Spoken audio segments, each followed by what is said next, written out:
Essas são as preces ao Dalai Lama que eles estão rezando.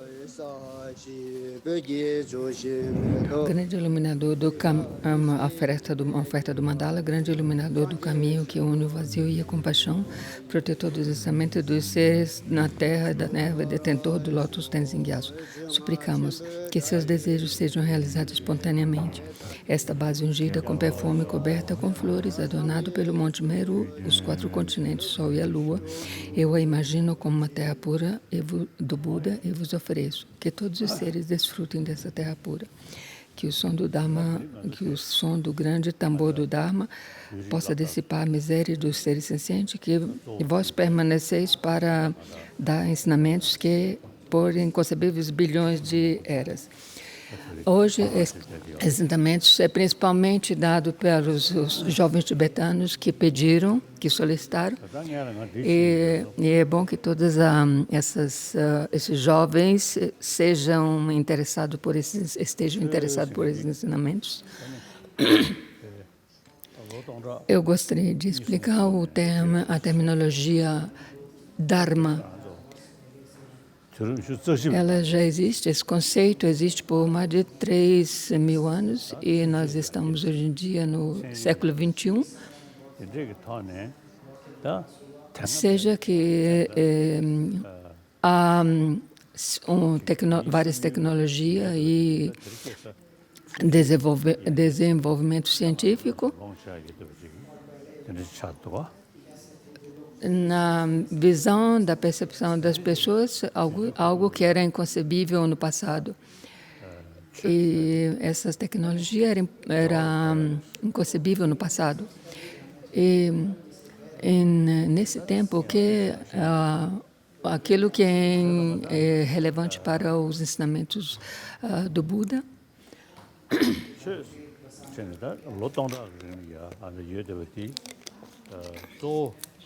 por mais de 1000 anos,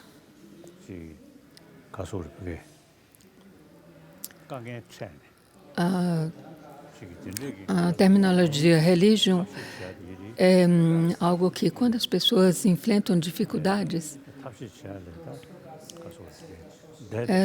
elas não podem encontrar um outro significado para resolver os problemas. Quando as coisas estão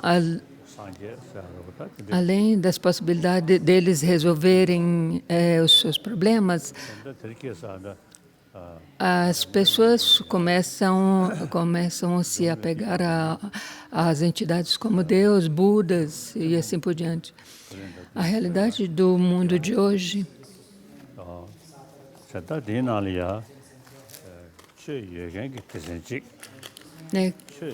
que existem mais de 7 bilhões de pessoas nesse mundo. Tem aqueles que acreditam em uma religião e tem aqueles que não acreditam em religião. E tem aqueles também teístas que se opõem à religião. E tem aqueles também que são indiferentes a religiões.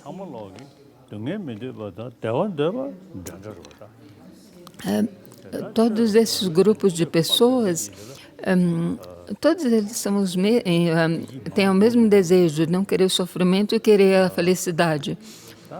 Se nós olhamos para os teístas, eles têm grande felicidade ou não? E aqueles que são indiferentes às religiões, eles têm felicidade ou não?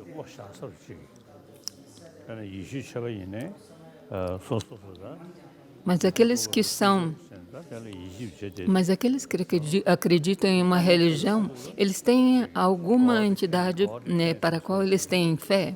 Quando eles têm alguma dificuldade, eles rezam, apelam para Deus para que possa ajudar a resolver os seus problemas.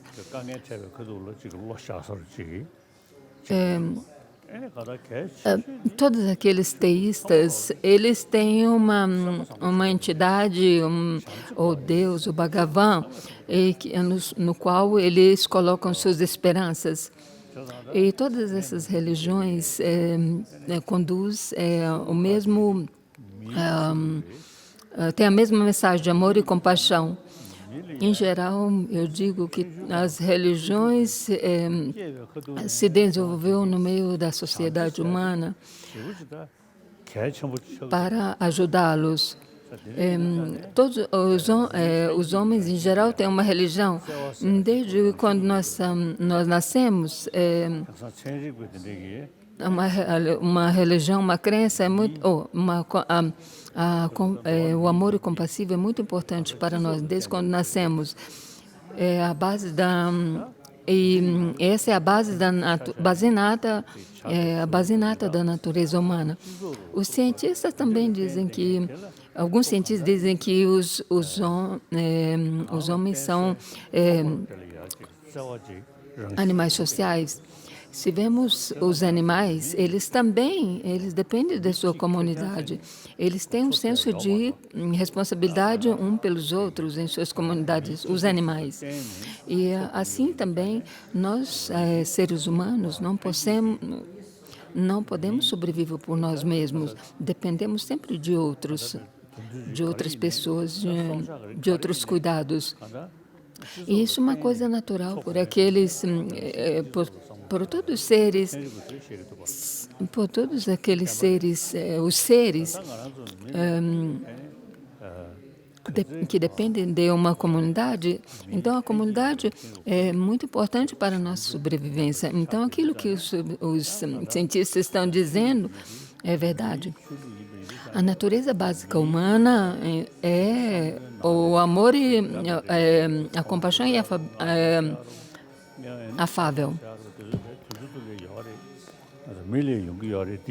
Então, visto que essa é a nossa natureza básica, mas as emoções negativas, raivas e assim por diante, é presente na natureza humana e também nos animais.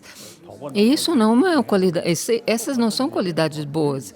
Se nós vemos uma pessoa que tem raiva, uma pessoa supersticiosa, nós dizemos para ele, ou essa pessoa é uma pessoa raivosa, ou é uma pessoa que é muito supersticiosa como os olhos, é desconfiada das outras pessoas.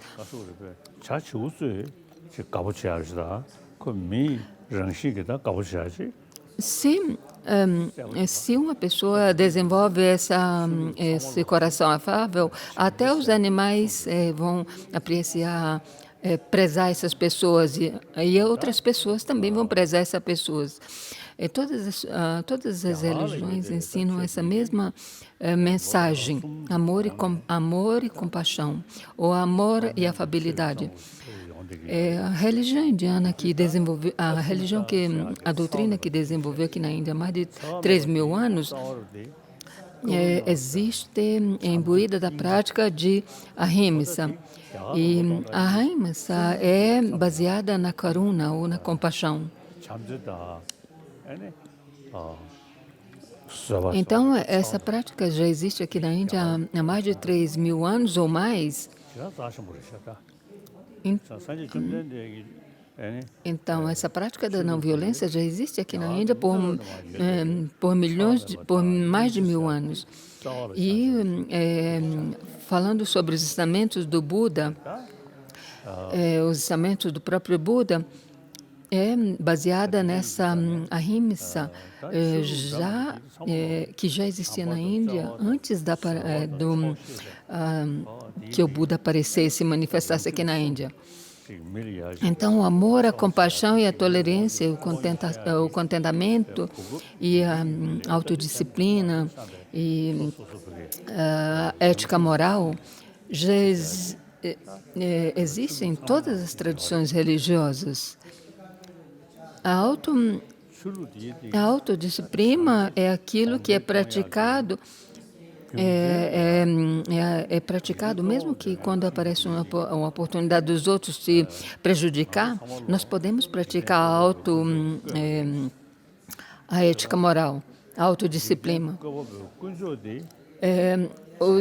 As religiões teístas, porque nós todos somos criados por Deus, Então, esse Deus Criador é imbuído de amor, é cheio de amor incondicional. Todas as religiões teísticas acreditam que Deus é feito de amor, é emanação de amor incondicional. Na tradição tibetana, existem deidades iradas, como alguns podem ver, nitankas e assim. Essas são práticas como quando a pessoa pratica em tomar a raiva no caminho da iluminação. Isso é para aqueles praticantes que optam para fazer isso, mas isso não quer dizer que as pessoas devem usar fisicamente a ira, a raiva. Então, para ajudar os praticantes, eles falam que eles tomam a raiva no caminho ou o apego no caminho da iluminação. Eu ouvi falar de um tratado que fala sobre isso, mas eu nunca vi. Talvez eu tenha que procurar isso. Esse texto tratado. É claro que os três venenos, ódio, apego e ignorância, é algo que tem que ser eliminado da nosso contínuo mental.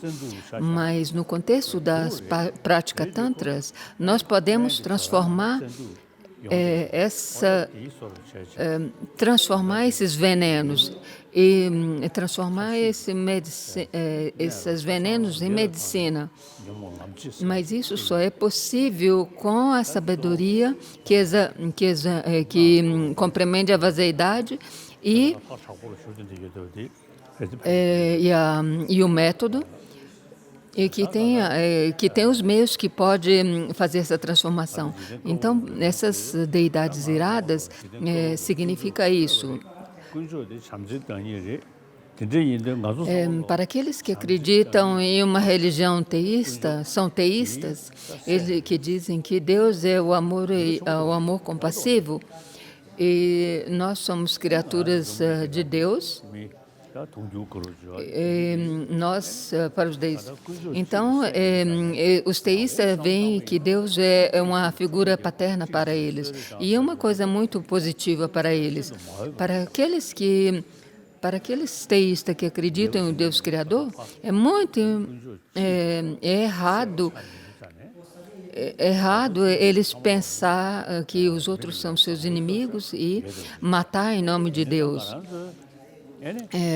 Em outras palavras, todas as religiões teísticas têm essa mensagem positiva de amor e compaixão, o amor e a afabilidade.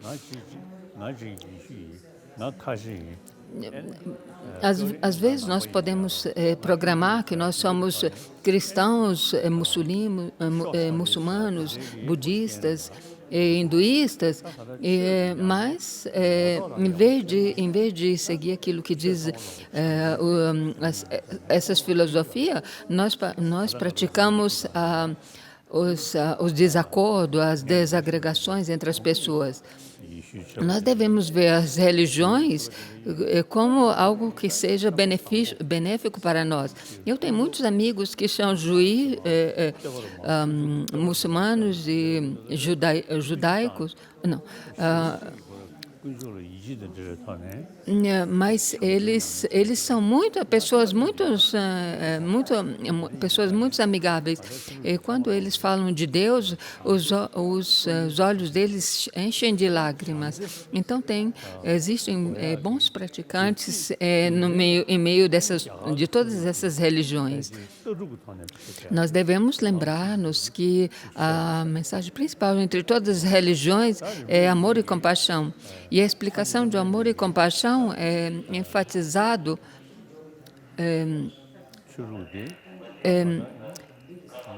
na Índia, na tradição indiana. A explicação de amor e compaixão é explicado através da lógica e do raciocínio lógico. Buda mesmo é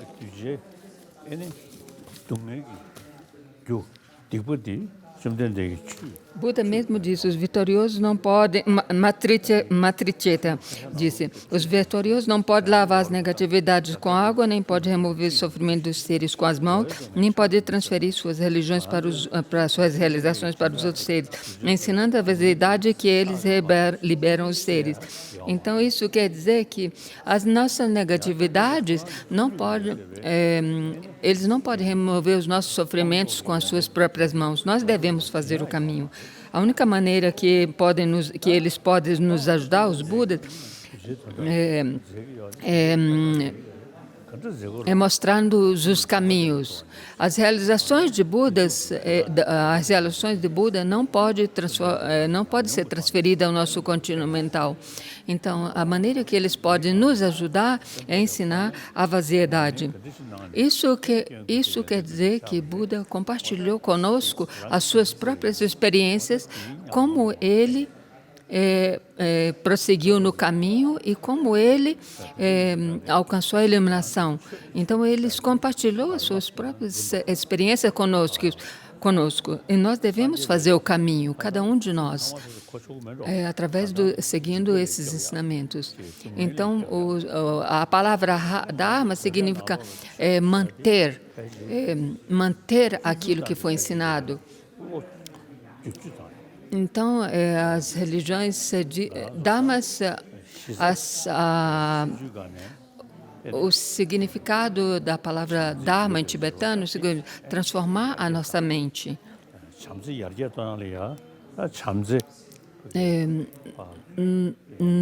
Como tibetanos, nós temos a prática básica. Desde nós somos crianças, nós praticamos o amor afável, a compaixão afável, o que é oposto à raiva.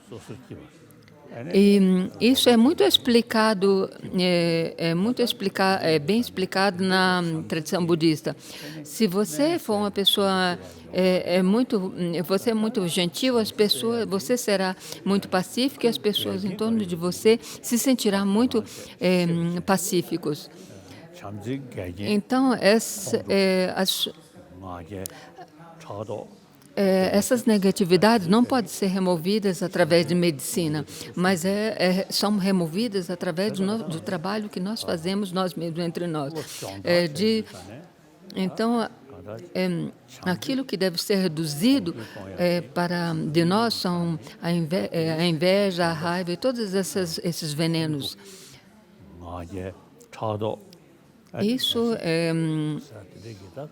Isso que nós devemos reduzir isso e incrementar o amor compassivo em nossa mente.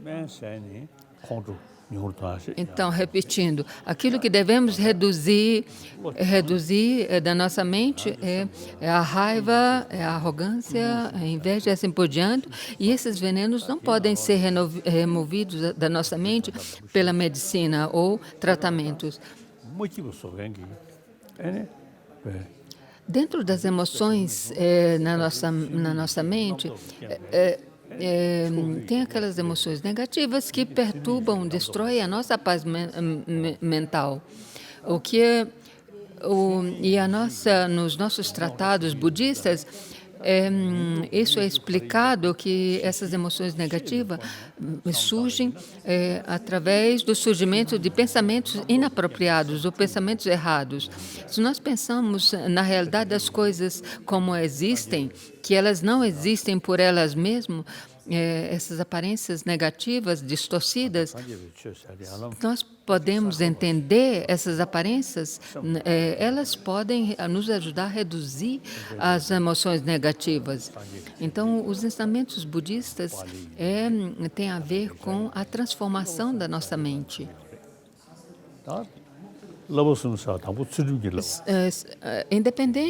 Independente que seja a tradição pali ou sânscrita, nós temos as três práticas, os três treinamentos, que são a primeira ética, que não a disciplina moral, que não prejudica os outros. E através da prática da ética, da autodisciplina, nós podemos treinar a nossa mente e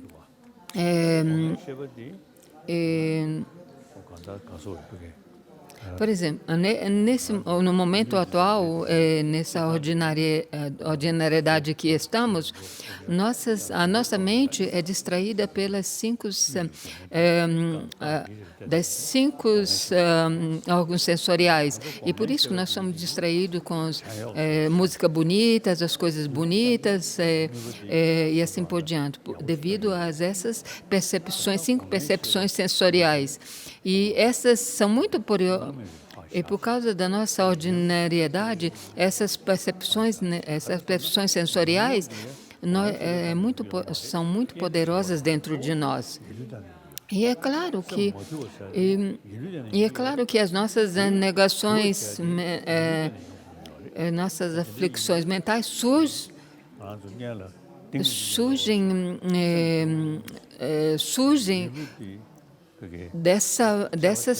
não surgem dessas percepções sensoriais, mas surgem das mentes sensoriais.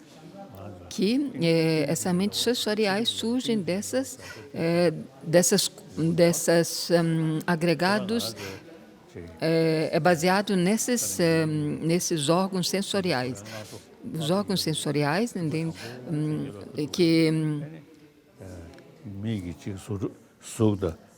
então nós devemos treinar a nossa mente, na sexta mente, que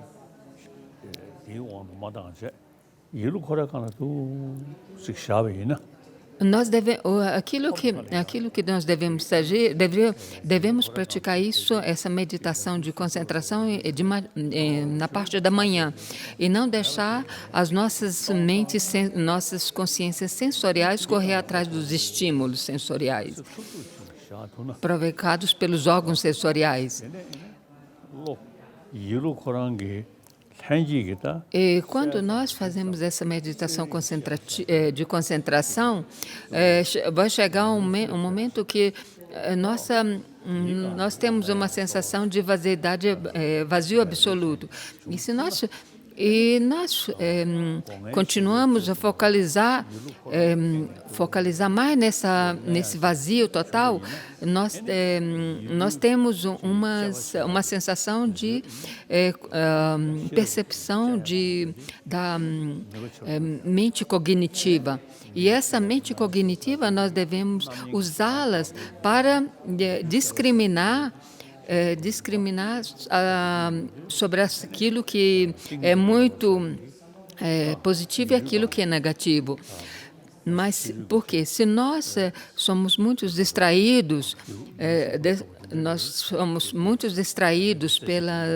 pelos prazeres sensoriais, nós não conseguiremos acessar a uma mente profunda e não podemos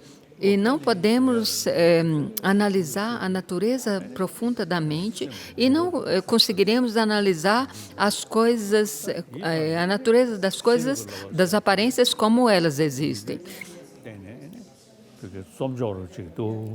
Se nós conseguimos desenvolver essa meditação nesse ponto, de uma meditação unifocada, nós podemos realmente chegar a analisar o que é, a compreender o que é realmente a felicidade. Isso é um grande sumário dos ensinamentos do Buda. E dessa maneira que o Buda ensinou as quatro nobres verdades. E é claro que até os animais não querem os sofrimentos, mas os sofrimentos mudam. Isso mostra que Isso mostra que essa mudança é devido a causas e condições.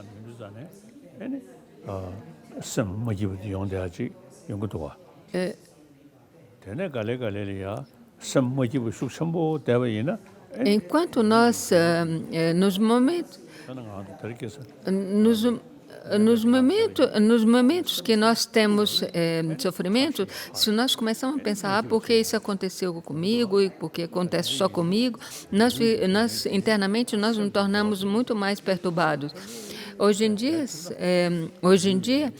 os doutores falam que a pressão se altera, isso é devido às perturbações mentais. Se nós mantemos uma paz mental, isso também nos ajuda a ter uma vida saudável, uma saúde física. Isso não só nos ajuda a saúde física, mas nos ajuda a saúde mental também, a paz mental. Isso também surge de causa e condições. E por isso que Buda que a causa é a origem do sofrimento.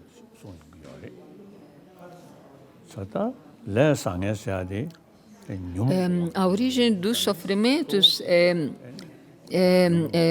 constituído de ações negativas ou karmas ou aflições mentais negativas. E por isso que Nagarjuna que disse que através da eliminação de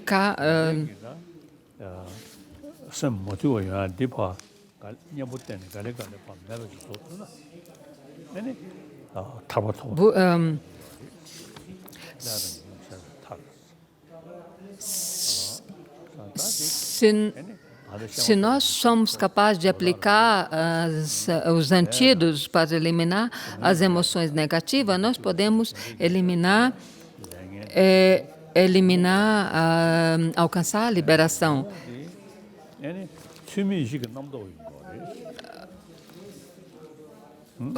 As emoções negativas, as ações negativas que nós fazemos são feitas devido às nossas emoções negativas, induzidas nas nossas emoções negativas. Isso, a sua vez, é induzido pela maneira errônea que nós percebemos as coisas, ou quando nós nos apegamos, nós nos apegamos às aparências, quando elas nos aparecem. Porque as coisas nos aparecem tendo uma existência por elas próprias, nós nos apegamos a essa objetificação errônea.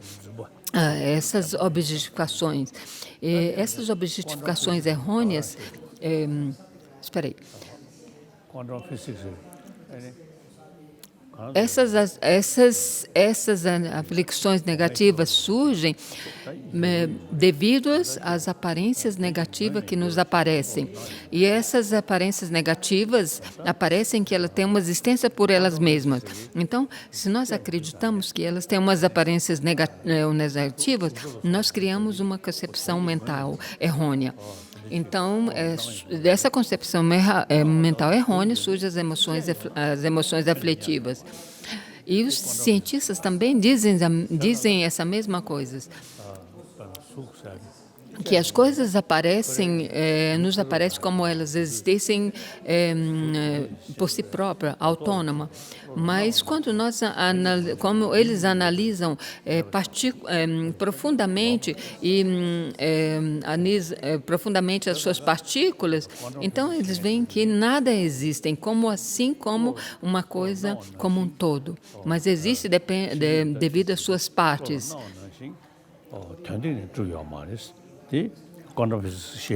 É por isso que os físicos quânticos dizem que as coisas não existem como elas nos aparecem. Eles também fizeram a pesquisa nas partes, nos átomos, na partes subatômicas, e não encontram nada.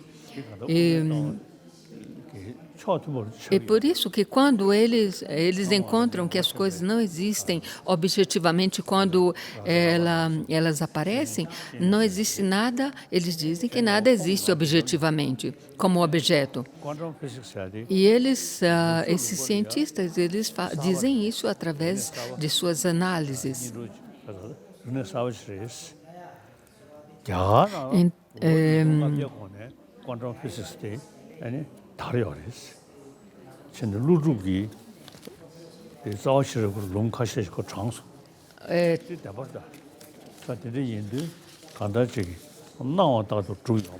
O físico quântico, o físico nuclear indiano, que não existe mais, que já deixou o corpo, Rajaramana, me falou que a física quântica no Ocidente é algo novo, mas existem evidências que elas já existem aqui na Índia há mais de 2.000 anos. E ele recitou o verso de Nagarjuna. Me citou um verso de Nagarjuna.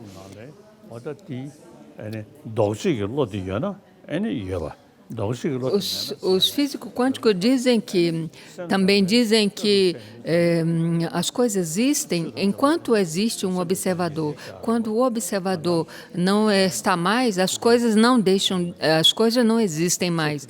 E as escolas somente também dizem que as coisas existem meramente devido a uma projeção mental.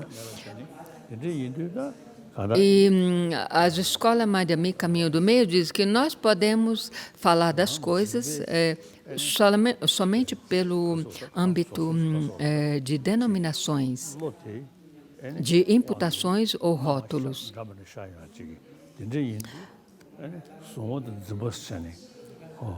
Essas são as diferenças entre as escolas, a escola Madhyamika, Caminho do Meio e somente Chittamatra. E, de novo, a escola Chittamatra diz que os objetos existem como uma reflexão da nossa cognição mental. E, em vez da escola Caminho do Meio, diz que as coisas não existem dessa maneira, mas existem devido a rótulos. Buda Shakyamuni dizem que o Buda mesmo ele falou que os seus ensinamentos podem conduzir os seres à iluminação através dos seus ensinamentos sobre a vaziedade ou a falta de existência inerente. No Sutra do Coração diz que o Buda estava absorvido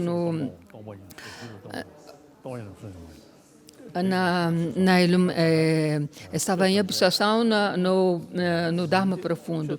O Dharma profundo e pacífico referem-se à verdade da cessação, que foi o foco da primeira giro da roda do Dharma.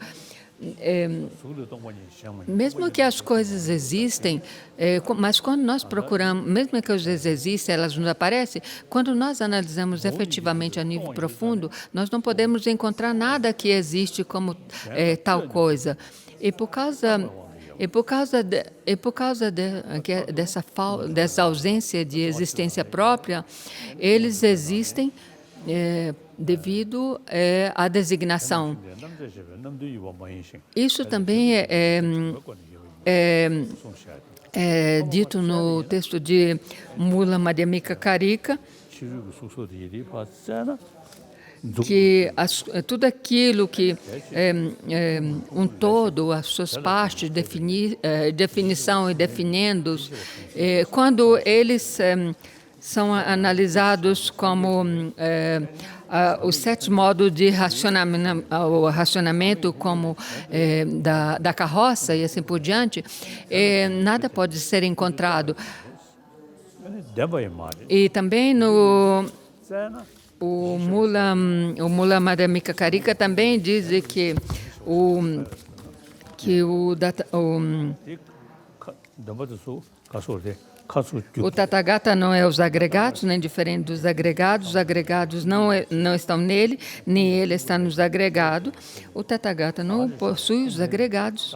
O que é o Tathagata? Eu uso para mim mesmo. Eu não sou os agregados não é mim. Os agregados não estão em mim, nem eu estou nos agregados. Os agregados não...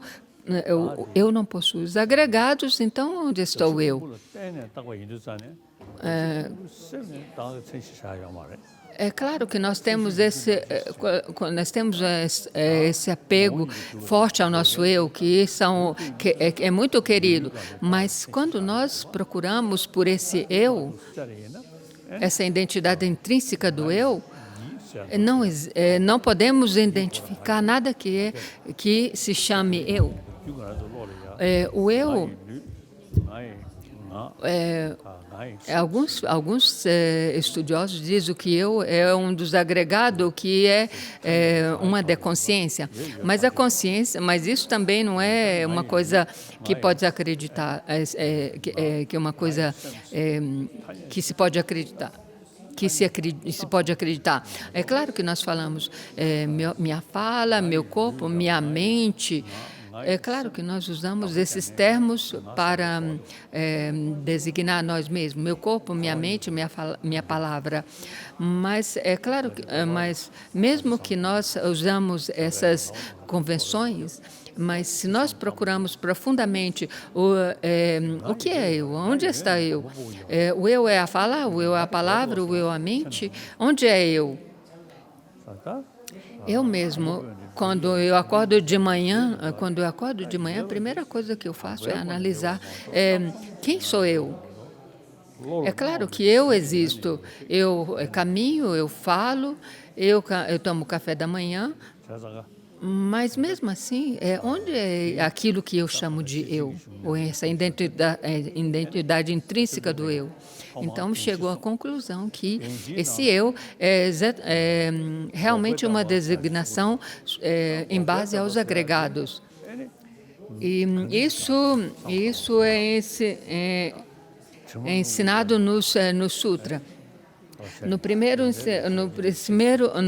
giro da roda do Dharma, o Buda falou das 4 nobres verdades.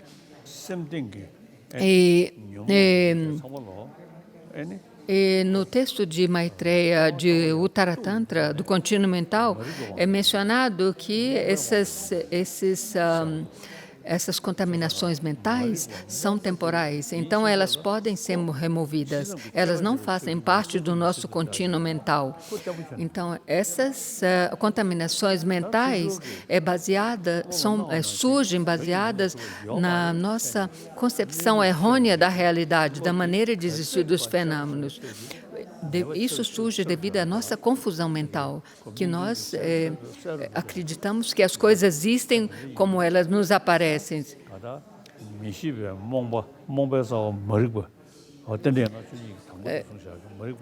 Quanto mais nós pensamos que as coisas não existem, quando nós meditamos, refletimos como que as coisas não existem como elas nos aparecem, cada vez mais, ficamos mais familiarizados com esse pensamento e diminuímos essa concepção errônea,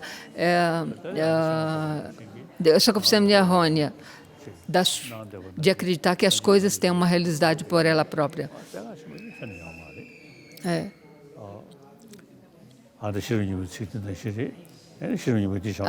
A ignorância, essa ignorância básica,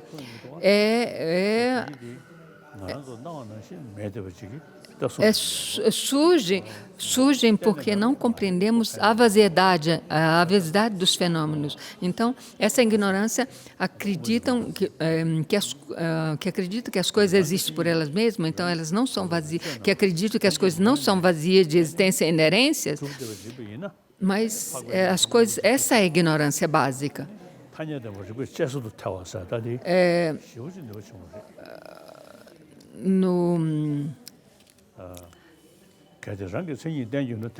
no Madhyamika Karyavatara, se as coisas devessem existir por elas mesmas, sugerir as 4 absurdidades. Se as coisas, se as características inerentes fossem a base dos fenômenos, devido à negação de suas características, esses seriam desintegrados e a vaziedade se tornaria a causa da desintegração desses fenômenos.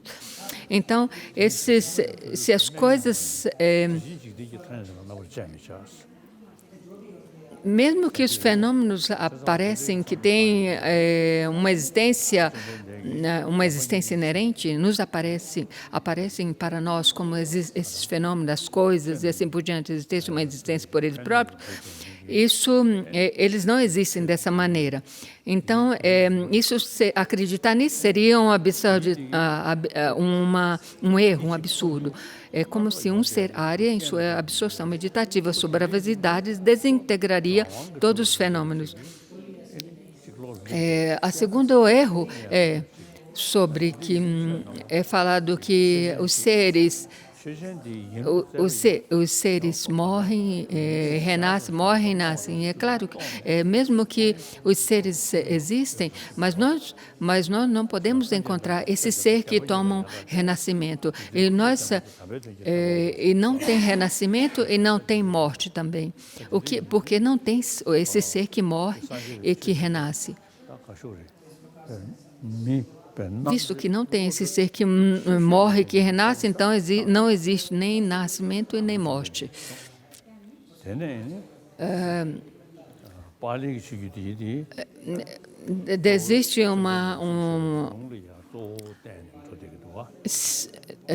Existe tem um tratado que diz que se Buda apareceu neste mundo ou não, é claro que Buda deu os ensinamentos, começando das 4 nobres verdades, das 4 nobres verdades, dos 3 giros da roda do Dharma, e depois desses ensinamentos, a tradição de Nalanda foi estabelecida,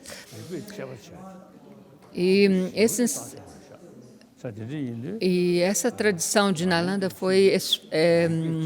floresceu no Tibete, e esse raciocínio lógico que floresceu na tradição de Nalanda foi inculcada no Tibete. E nós temos essa tradição de raciocínio lógico sobre textos. Quando nós estudamos de Budas, os ensinamentos de Budas, através de análise lógica, tem aqueles ensinamentos que nós podemos refutar, refutar se alguns ensinamentos não são de acordo com a análise. E outros ensinamentos de Budas é enfatizado nas escrituras. E essa foi uma introdução geral sobre os ensinamentos do Budas que eu dei. E depois nós teremos a sessão de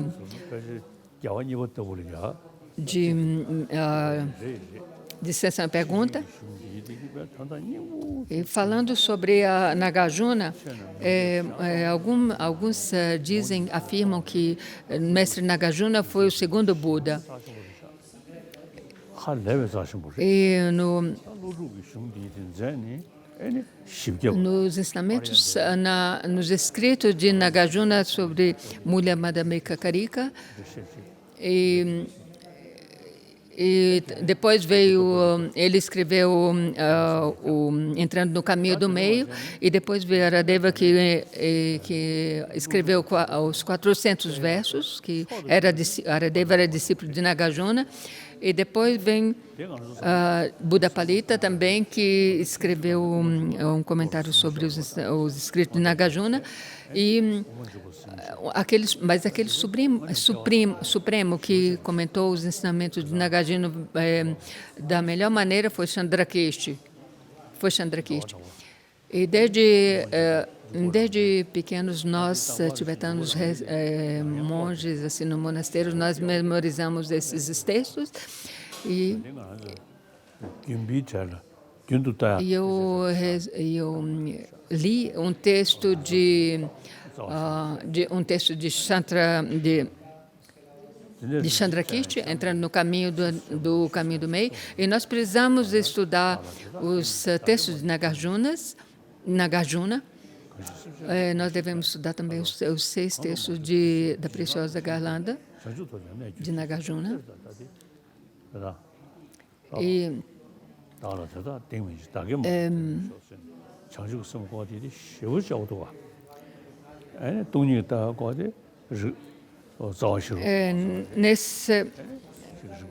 nesse Preciosa Garlanda de Nagarjuna é dito: posso amar todos os seres mais do que a minha própria vida, e posso amá-los mais do que a mim mesmo, possa todas as más ações frutificarem sobre mim e que todas as minhas virtudes frutificarem sobre ele. E nós devemos usar todos esses textos a fim de compreender bem essa filosofia budista. E uma vez que nós estudamos esses textos profundamente, nós devemos refletir sobre esses ensinamentos e eliminar todas as dúvidas que temos sobre os ensinamentos. Então, a reflexão é para isso, é para eliminar todas as dúvidas que podem surgir sobre esses ensinamentos. E isso é dito que nós devemos meditar, refletir sobre o ensinamento de dia e noite, até criarmos uma convicção nesses ensinamentos. E como eu expliquei, e depois devemos meditar sobre esses ensinamentos. E a meditação, o que nós devemos fazer é que nós devemos desenvolver uma compreensão através de ouvir, refletir e meditar. Esse é o processo. Esse é o processo de estudar os ensinamentos de Buda. E se nós formos capazes de estudar dessa maneira, nós podemos ver a grande importância desses mestres e desses mestres da tradição de Nalanda e da tradição de Nalanda. Nós tibetanos seguimos essa tradição e, de acordo com os conselhos de Shantarakshita, que trouxe a tradição de Nalanda para o Tibete, nós estudamos esses e praticamos. Depois que nós estudamos, nós praticamos imbuímos esses ensinamentos na nossa vida, na nossa prática cotidiana. É claro que existem muitos países que praticam os ensinamentos de Buda, mas não tem um país como nós, um povo como nós tibetanos, que nós combinamos prática e meditação. Tem aqueles países que enfatizam só a meditação, mas eles não têm a parte lógica do estudo lógico do budismo. É muito importante a parte lógica do budismo. No tempo do Tomé Sampo, ele dividiu os ensinamentos tibetanos do Buda. Não. Em sânscrito, eles dividiram aqueles que eram escritos em sânscrito e depois aqueles que foram escritos em tibetano e foram aqueles que foram escritos em tibetano.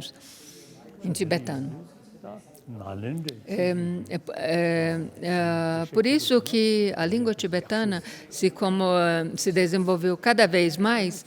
Então, ela é uma língua muito cercana à língua sânscrita. E ela, por isso, do meu ponto de vista, a língua tibetana, hoje em dia, é uma das melhores línguas para estudar, para explicar a parte filosófica budista.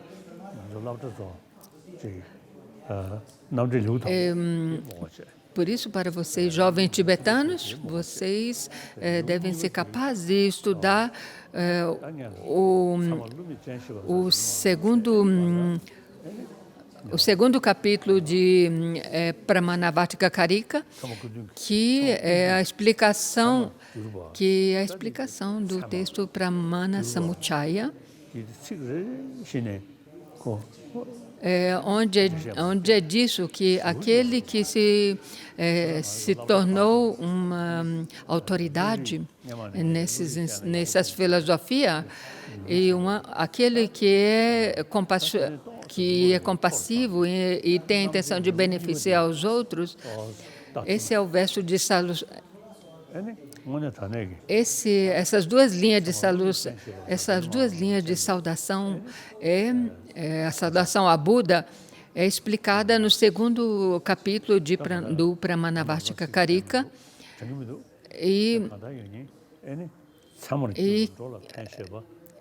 onde é dito que a cognição válida é incontroversível. Então, esses dois versos, esse verso de saudação é uma coisa maravilhosa, a explicação desse verso. Esse texto é de Dharmakirti. Isso explica que como o Buda era uma pessoa compassiva, como ele era um protetor, um salvador, e como ele era uma pessoa que transcendeu o samsara. É uma coisa maravilhosa. Se vocês forem capazes de estudar esse texto, você pode compreender se uma pessoa uma determinada pessoa pode ser uma pessoa qualificada a ser professor de Dharma, dos ensinamentos da filosofia de Buda ou não. É muito importante.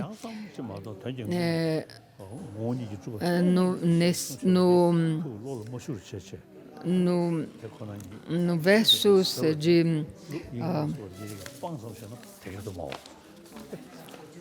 no último do verso, num texto de Chandrakirti, ele disse que Vasubandhu Dignaga, é uma pergunta que fizeram a ele, se eles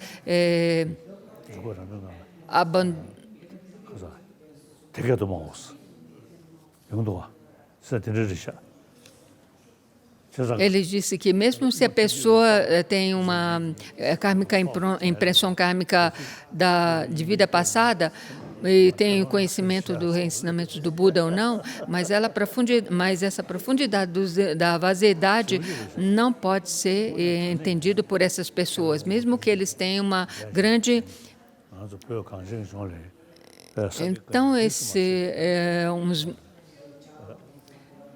Então, é dito que alguns mestres chamam Dignagna disse que como alguns mestres não entenderam, não estudaram os ensinamentos de Buda, mas tinham uma impressão kármica sobre os ensinamentos de Buda, mas mesmo assim não foram capazes de compreender profundamente os ensinamentos de Buda por não entender a vaziedade. Então, no Tibete, por isso que é importante combinar a parte lógica com a meditação.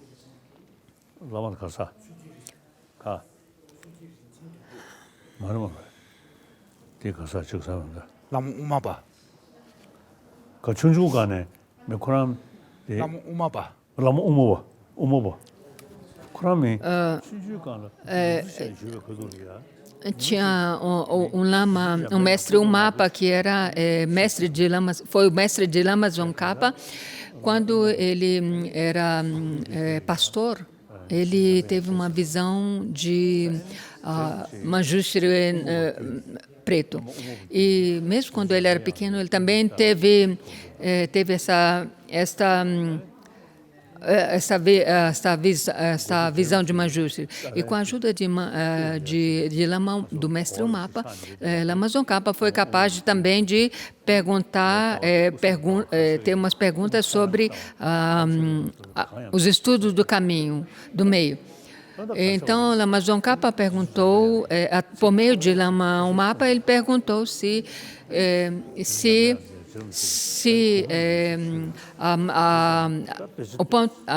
a visão filosófica da escola somente, a visão filosófica da escola do meio eram a mesma. Manjushri disse, não é uma nem outra.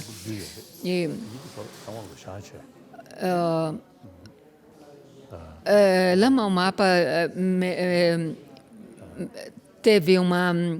meditou. Não. Lama Tsongkhapa falou que ele não era capaz de entender esses ensinamentos. Então, Manjushri mandou ele fazer meditação, ser um eremita, e acumular e fazer acumulações de méritos. Quando Lama Tsongkhapa estava fazendo prática de a purificação e acumulação de mérito, um dia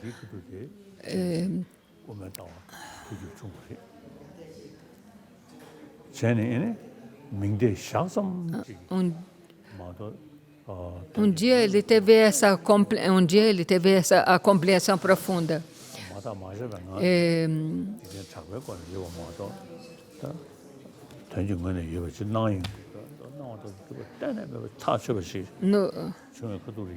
Ele teve essa compreensão. Se a pessoa fosse os agregados e assim por diante,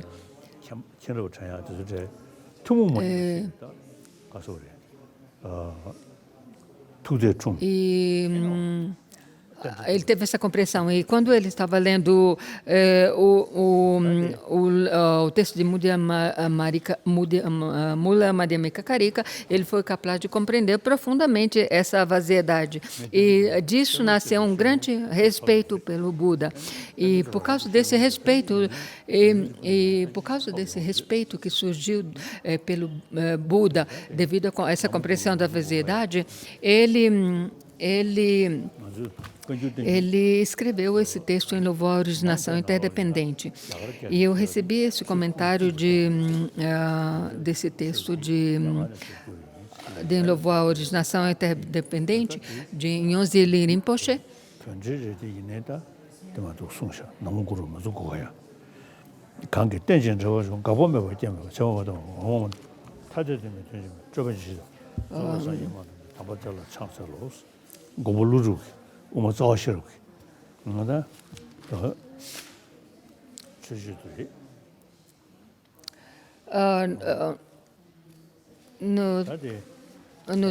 No primeiro verso é um verso de salutação. Aquele que falou depois de ter percebido, conhecedor e mestre insuperável e assim por diante. Lama Tsongkhapa diz, faz o verso de saludação ao Buda, onde ele ensinou os 8 extremos da interdependência. Os oito extremos da interdependência o texto que foi escrito, ele menciona no primeiro capítulo,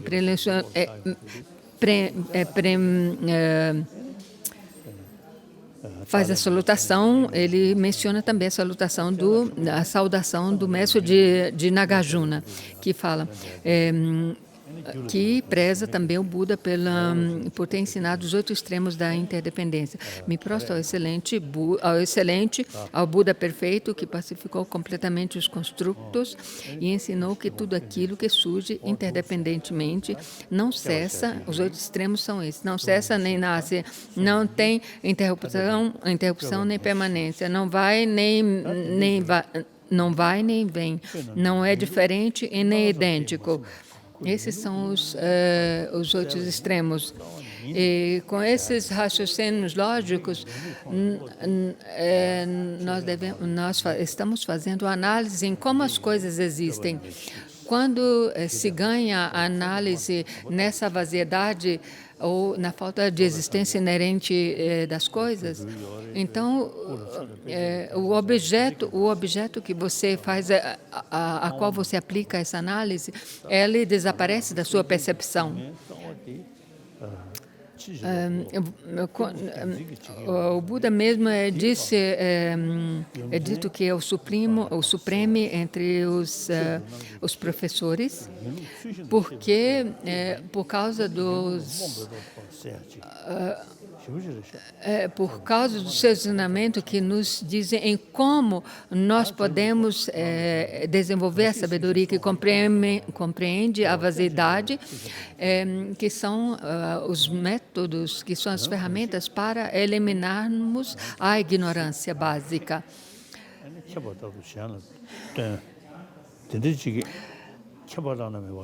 Então, essa foi uma explicação sobre o primeiro verso. Aquele que falou depois de ter percebido, conhecedor e mestre insuperável, me mostro a vós, o conquistador, que percebeste a originação interdependente e a ensinou.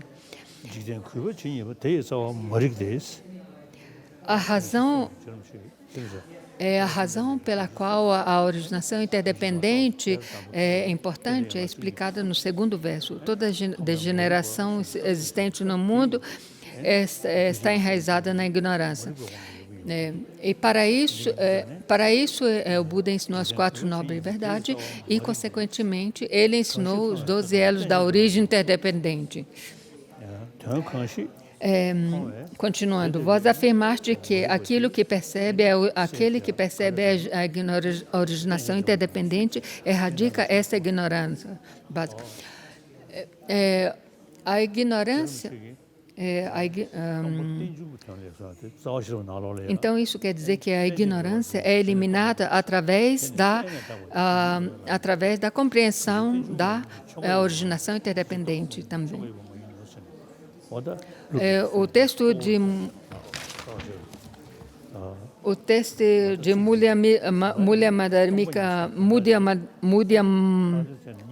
Mula Madhyamika Karika disse: tudo aquilo que surge dependente é dito ser vaziedade, sendo designada a independência, isto mesmo é o caminho do meio.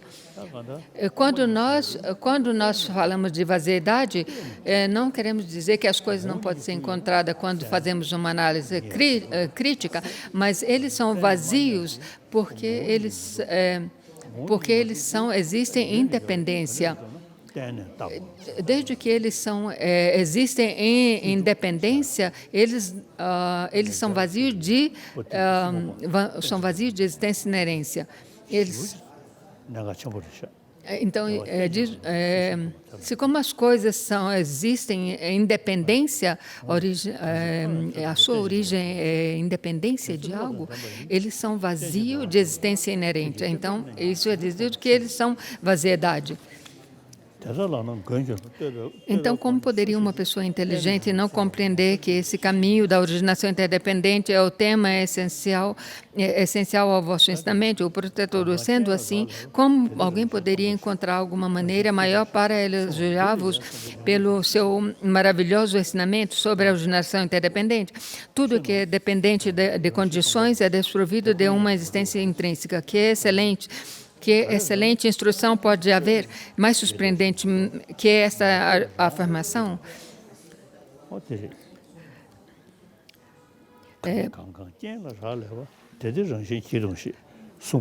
Por isso que as coisas não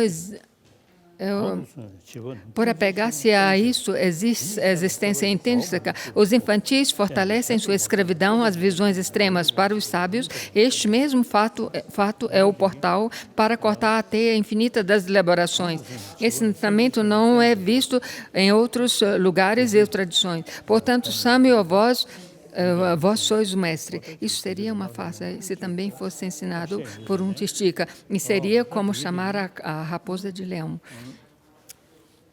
Desde que as coisas surgem em independência, por isso que nós falamos de mente objetiva e mente subjetiva, porque as coisas surgem de causas e condições. Isso mostra que quando isso mostra que as coisas existem, mas elas não existem como elas surgem ou elas nos aparecem. Até quando não ganhamos um conhecimento profundo, compreender as coisas são a existência divina da sua natureza intrínseca, as coisas são ensinadas como elas existissem.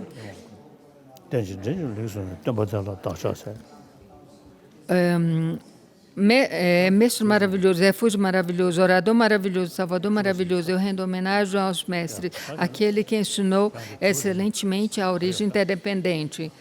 O verso 8 terminou.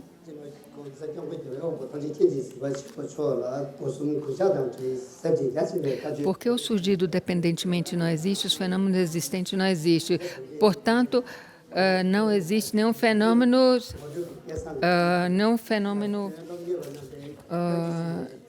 fenômeno existente que não seja vazio. A sua santidade agora o moderador é Geshe Lobsang Trapa. Ele agradeceu a sua santidade. Coroa do Samsara, Nirvana e Seres Celestes, protetor universal, Senhor dos vitoriosos, onisciente, conhecedor de todo, de tudo, Ser Supremo. Com as minhas 3 portas, a compaixão, por favor, responda as perguntas que, seguindo a agenda, os alunos de diferentes escolas farão nesta ocasião especial. A primeira pergunta é o senhor poderia nos orientar sobre a aplicação da compaixão afável e a visão da originação interdependente em nossa vida, em sua vida diária? Sua Santidade disse, da minha experiência, eu vejo que o prezar a mim mesmo é a natureza de todos os sofrimentos. Então, por causa desse apego que eu tenho, quando as pessoas me provocam, eu fico infeliz. E quando eu vejo as pessoas inferior e superior ao amor, eu me torno arrogante. E isso perturba a minha... isso destrói a minha paz mental. Por isso que o mestre Shantideva diz,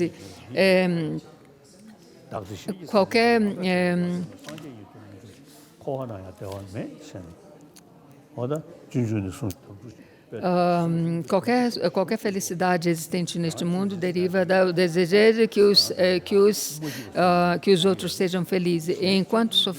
E qualquer sofrimento existente neste mundo deriva de desejar felicidade somente para si mesmo. Há necessidade de explicações longas.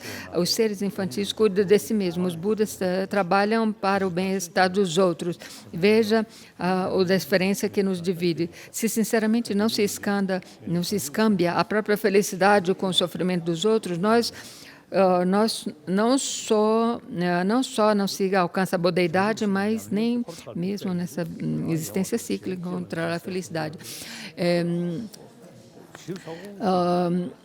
Quando nós falamos sobre a bodhisattva, nós esquecemos da nossa própria felicidade e mantemos firme a felicidade dos outros. Eu acho que isso é uma coisa muito inteligente de ser egoísta. Por quê? Egoísta no sentido que se você... na minha própria vida eu enfrentei muitas dificuldades, mas nunca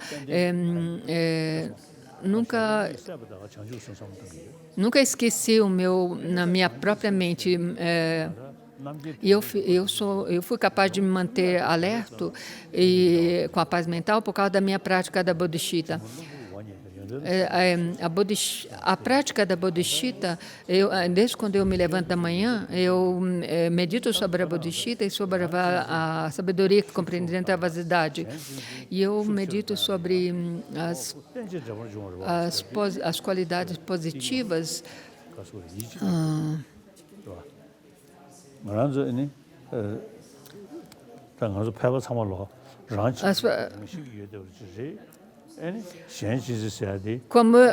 É claro que, como seres ordinários, nós somos uma atitude egoísta e podemos dizer que prezar mais os outros do que a mim mesmo é difícil, mas se nós pensamos que nós somos interdependentes um dos outros, que nós dependemos dos outros para a nossa sobrevivência, nós veremos que o valor de prezar nós mesmos.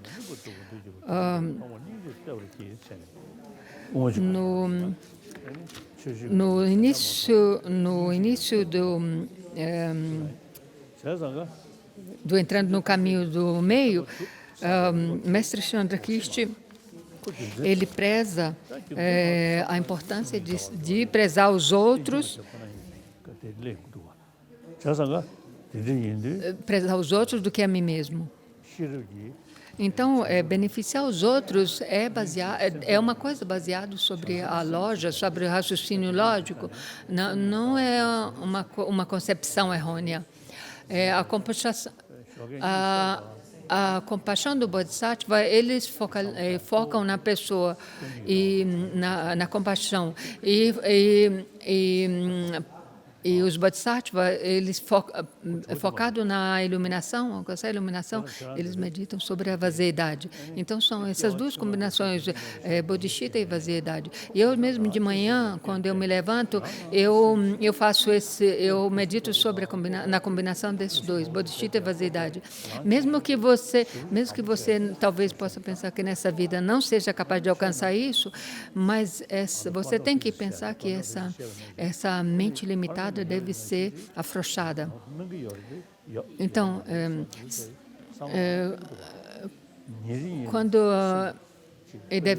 você deve pensar que as coisas como os físicos quânticos dizem que as coisas não existem como elas nos aparecem. Você tem que pensar nessas linhas na sua vida cotidiana.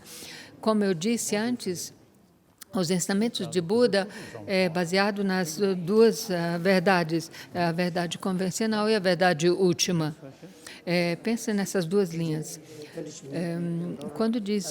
Quando o Dalai Lama disse que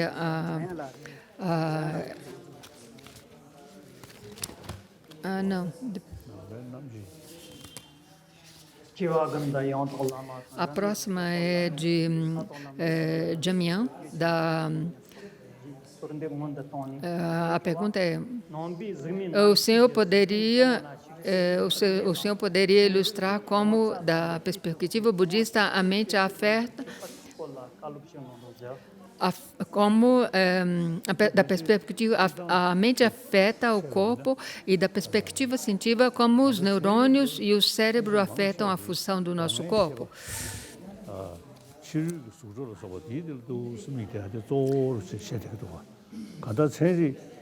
Qual a diferença que eu vejo entre esses dois?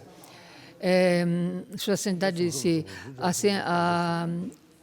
ciência é baseada mais na matéria. O que eles investigam os objetos físicos, a matéria. Enquanto, por exemplo, se você perguntasse aos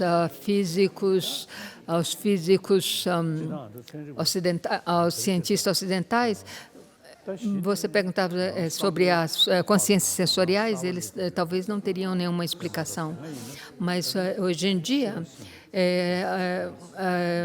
muitos cientistas estão começando a prestar atenção e achar muito e se interessarem a conhecer mais sobre a mente. Na última parte do século XX, os cientistas começaram a entender que através da meditação, que a meditação pode ter um afeto, tem um afeto positivo sobre o cérebro. Eles começaram a ter essa compreensão. Eles falam que o córtex frontal tem a ver com as nossas percepções sensoriais.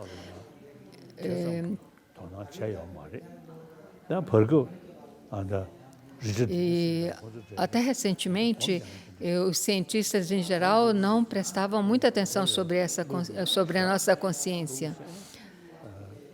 Mas hoje em dia o cientista Richard Davidson e outros eles fizeram experimentos em grandes meditadores, e o que eles encontraram foram que quando eles colocaram esses eletrodos na cabeça dos meditadores, e eles viram que a meditação afeta o cérebro.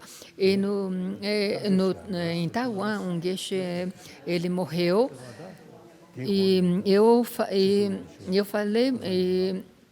eu falei para os cientistas que estão fazendo pesquisa sobre o Tuktam, que é medição após a morte. Eu pedi para os cientistas se eles pudessem fazer essa experiência e pudessem checar, controlar esse geisha que morreu no Taiwan, seria ótimo, para ver o que acontece durante esse período após a morte. Eu tive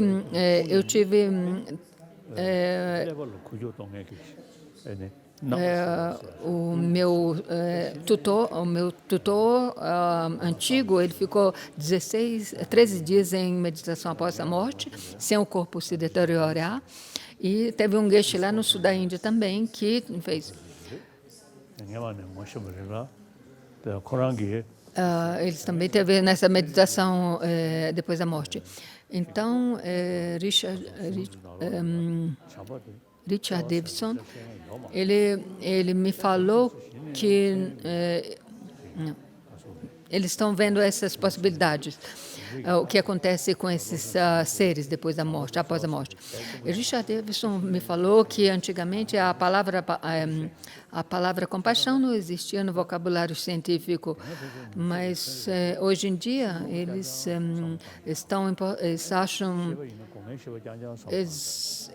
começaram a falar sobre a compaixão. E os cientistas ocidentais começaram a fazer experiências, começaram a investigar sobre a mente, as emoções e o que acontece. Sobre a parte sobre a higiene mental, é muito importante termos a higiene mental, uma saúde mental, para desenvolver uma higiene mental. E a higiene mental, a saúde mental não é conseguida através de pílulas. E como eu disse antes, as emoções negativas é aquela que destrui a nossa paz mental. E a paz mental é muito importante para a nossa saúde física também. E como eu disse antes, nós devemos pensar de novo e de novo que as coisas não existem como elas nos aparecem. Assim como os cientistas também, os físicos quânticos também dizem. Na nossa vida cotidiana, para desenvolvermos a paz mental, e para desenvolvermos uma paz mental e, consequentemente, ter uma saúde física, pensar nessas linhas é muito importante. A próxima pergunta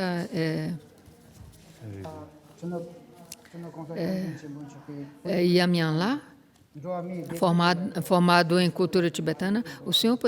Sua Santidade, o senhor poderia Primeiramente, eu gostaria de agradecer todos os esforços que o senhor tem feito, todas as coisas que o senhor tem feito, não somente pelo povo tibetano, mas para todos os seres.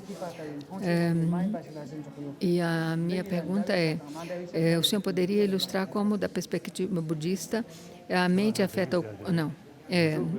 Não. Enquanto os cientistas atribuem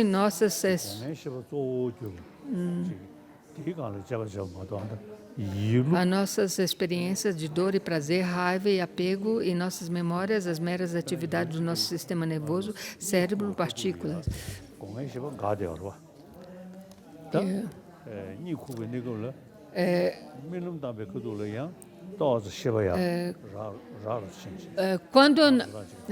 Quando nós dormimos, as nossas mentes sensoriais grosseiras fecham. E quando nós estamos em um sono profundo, o que permanece ativo é o estado profundo da mente. E aquilo que os cientistas estão fazendo é uma pesquisa sobre esse estado profundo da mente. Quando a mente sutil é ativa, mesmo que as nossas mentes grosseiras, as mentes intermediárias, estão fechadas, estão bloqueadas.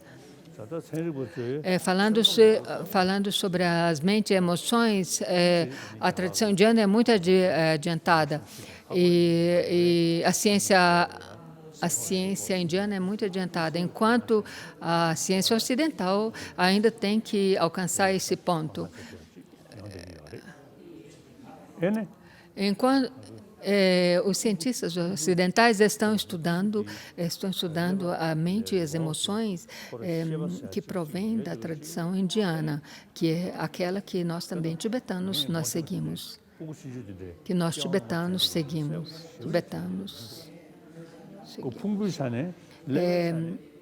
É muito claro pela evidências que nós vimos de pessoas que lembram da vida prévia. Isso não tem nada a ver com o corpo, mas isso é algo chamado consciência, que é uma consciência separada do corpo. Dentro da mente, dentro dos estados mentais, tem os estados despertos, tem os estados sonhantes e tem o estado profundo. Tem vários estágios da mente.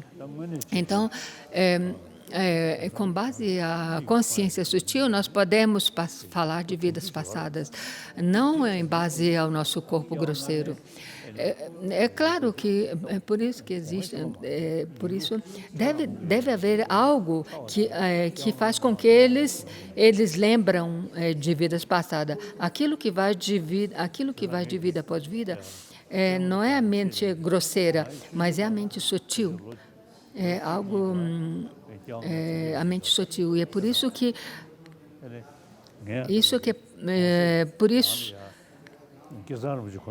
que as pessoas podem se lembrar de vidas passadas. Eu mesmo, quando eu era pequena, eu me lembrei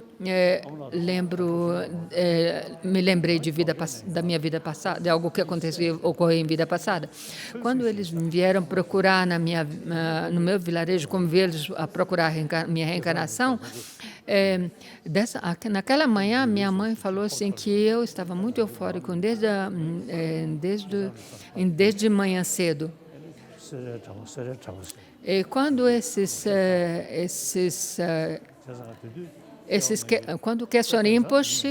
quando esse Geshe Rinpoche apareceu na porta, eu falei assim, é o monge de Sera, o monge de Sera Monasseiro, o monge de Sera Monasseiro. Mas naquele tempo, hoje em dia eu não me lembro disso, mas minha mãe me contou isso.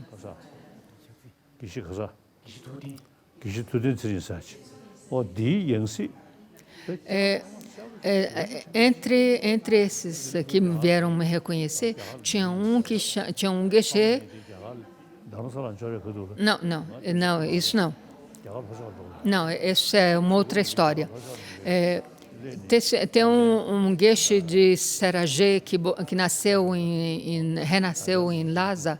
Quando ele era pequeno, Quando ele era pequeno, ele falou que meu lugar não era aqui em Lhasa, meu lugar é na Índia. E quando os pais trouxeram ele para Dharamsala, quando eles chegaram aqui, eles falaram, não, meu lugar não é aqui em Dharamsala, é no sul da Índia.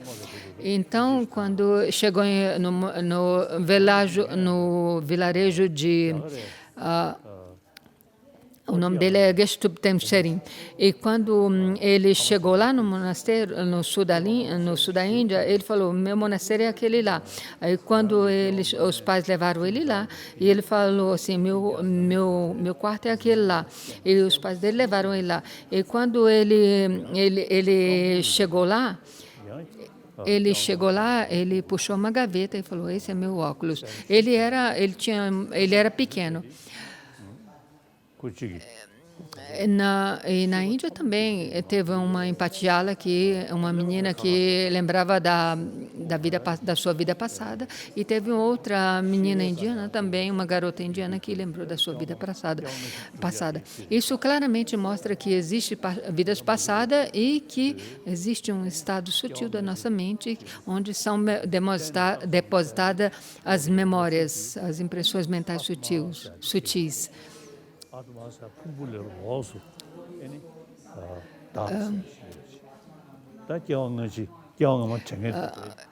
É como dizem nos indianos, eles dizem que existem o Atma, uma alma que existe separado da mente. Mas no budismo não diz, não existe uma alma que é permanente e autônomo, existe por si próprio. Mas nós podemos falar de vidas passadas em base ao contínuo mental sutil. E base a esse contínuo mental sutil, tem a parte sutil, a luz clara da nossa mente e a mente sutil. E é por isso, em base a essas qualidades da mente clara e transparente, que nós podemos treinar a nossa mente e reconhecer, lembrar-nos da nossa vida passada e futura, ou vidas passadas. A próxima pergunta é Serin Yudon. Sua Santidade disse que o conteúdo dos grandes corpos filosóficos do budismo pode ser classificado em 3 seções: ciência, filosófica e religião. Em qual dessas 3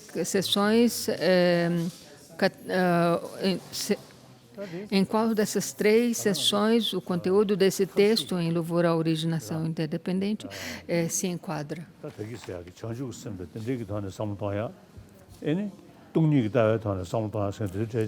Como eu expliquei antes, nós podemos explicar em base amor compassivo e vaziedade que compreende a sabedoria que compreende a vaziedade. Nós podemos falar da originação interdependente.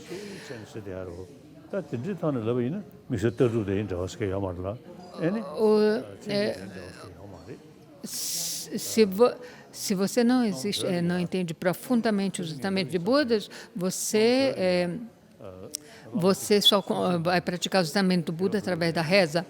Então, para essas pessoas, os ensinamentos filosóficos de Buda profundos não tem nenhum sentido.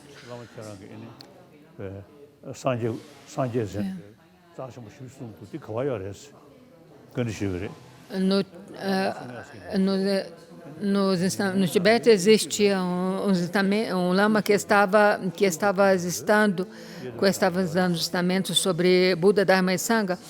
O Buda, dentro de uns escutadores, perguntou para ele onde é Buda. E o lama não soube responder. Então ele falou assim, o Buda está lá em cima, dentro de um castelo radiante. Então, por isso que é importante estudar profundamente os ensinamentos, porque se você não Porque se você não estuda profundamente os ensinamentos de Buda, você não pode compreender a profundidade desses conhecimentos. Os ensinamentos da originação interdependente é uma coisa, uns estudos que é também científico. E esses ensinamentos beneficiaram milhões e bilhões de beneficiam bilhões de pessoas nesse mundo. A prática do amor e compaixão é uma prática que beneficia bilhões de pessoas no mundo. E por isso que eu respeito todas as religiões teísticas e não teísticas que contêm essa mesma mensagem. E por isso que meu compromisso é pregar a harmonia entre as religiões.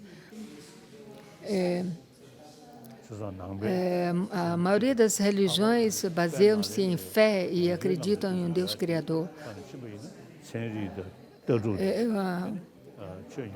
O budismo, principalmente aquela da tradição de Nalanda, segue a tradição, o raciocínio lógico. E dentro desse existe a religião, a filosofia e a ciência. Eu mesmo sou um monge budista e sigo sinceramente os ensinamentos de Buda. E Lama Tsongkhapa disse: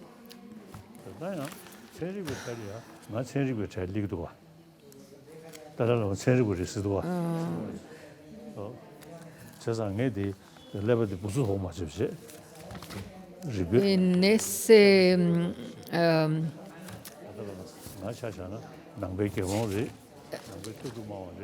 nesse mesmo verso, seguindo esse mestre e tendo se tornado um renunciante, depois de estudar bem as palavras do Conquistador, este monge que se esforça na prática do yoga oferece sua devoção ao grande santo. Então, eu sou esses três: monge, religioso, budista e cientista. O Francisco Varela, que iniciou esse diálogo de mente e ciência, ele também era budista e cientista. E quando ele explicou alguns ensinamentos do ponto de vista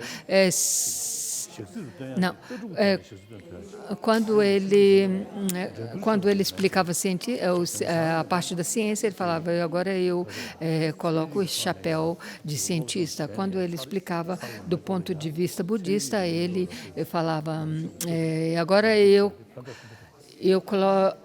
coloco o chapéu budista. O coração a essência do ensinamento do Buda, dos ensinamentos, é realmente compreender profundamente o importante é realmente compreender a essência, a profundidade dos ensinamentos de Buda, através dos estudos da lógica da lógica e da modificação.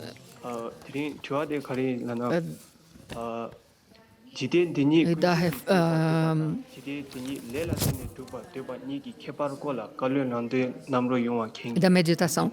A pergunta é: Sua Santidade disse que o conteúdo...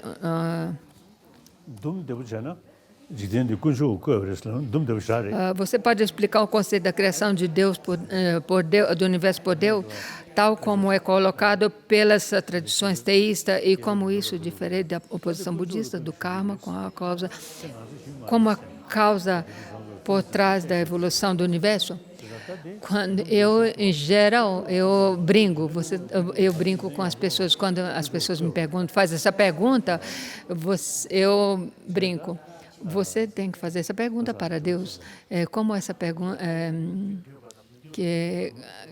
onde dizem que tudo foi criado por Deus.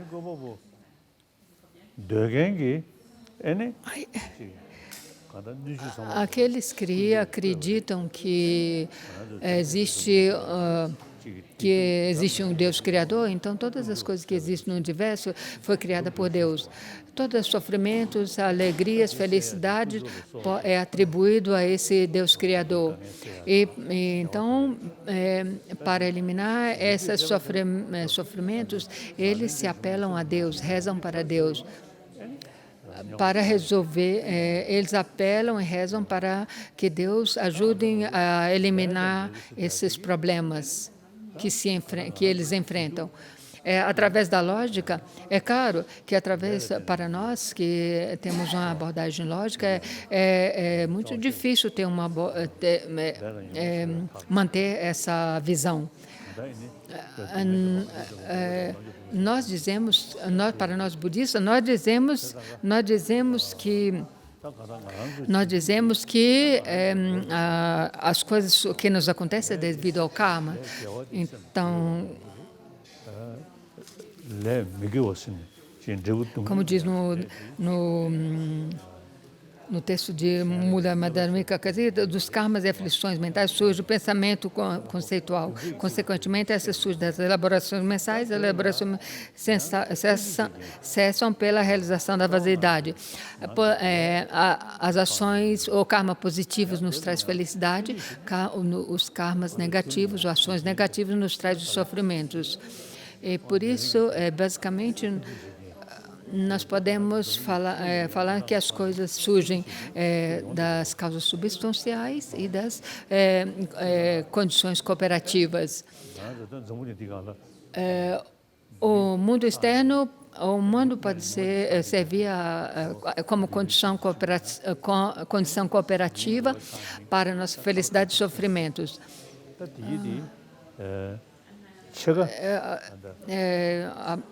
Por bilhões de anos, os seres humanos desenvolveram nessa Terra e nós podemos atribuir isso à formação e o surgimento dos seres humanos e dos animais nesse mundo.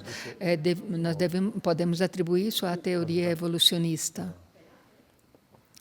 Por exemplo, os animais do norte da Índia, pode haver um pasto bom, e os animais no sul da Índia, eles não. Quer dizer, nos animais no norte da Índia, eles têm longos pelos, e os animais no sul da Índia têm pelos curtos. Isto é devido à condição climática. Se nós podemos perguntar por que essas diferenças surgem, nós podemos falar, isso pode ser devido ao karma. Mas, na teoria evolucionista, eles dizem que depende da evolução, da mudança.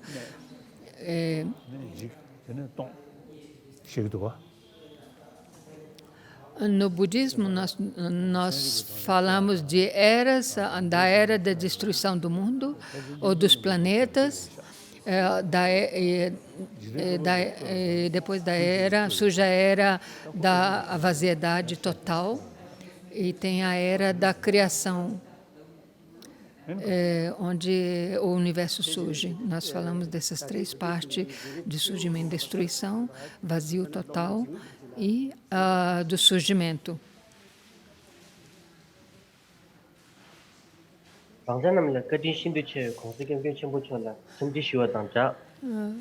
Sua Santidade, o senhor que é muito gentil para conosco,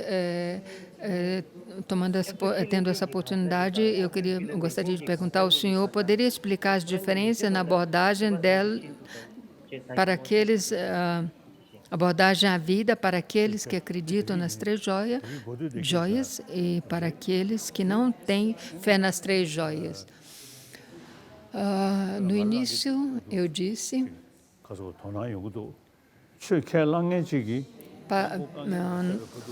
da minha própria observação, pessoas que acreditam, as pessoas teístas, quando eles enfrentam uma dificuldade, eles têm um ser, Deus ou outros, que eles se apelam para ajudá-los, para ajudar a resolver os seus problemas.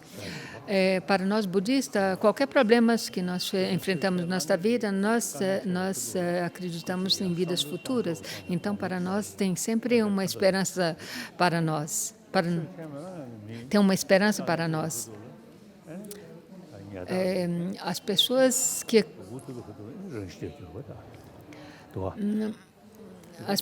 acreditam, as pessoas que não têm uma crença, então eles ficam desesperados porque não tem a quem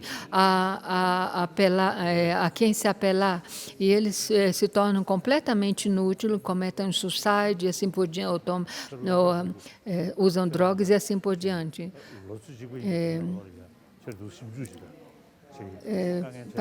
Para jovens como você,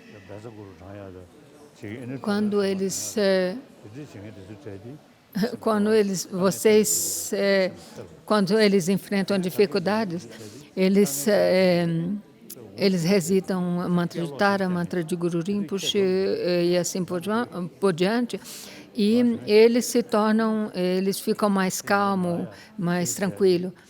Mas pessoas que não têm nenhuma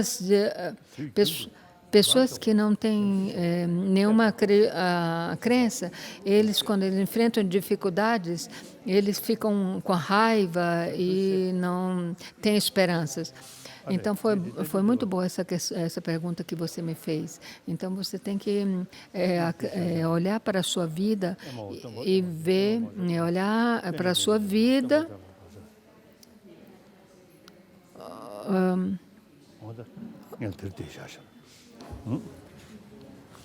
Eu vou terminar por aqui hoje. E, nós paramos no verso 8. Eu gostaria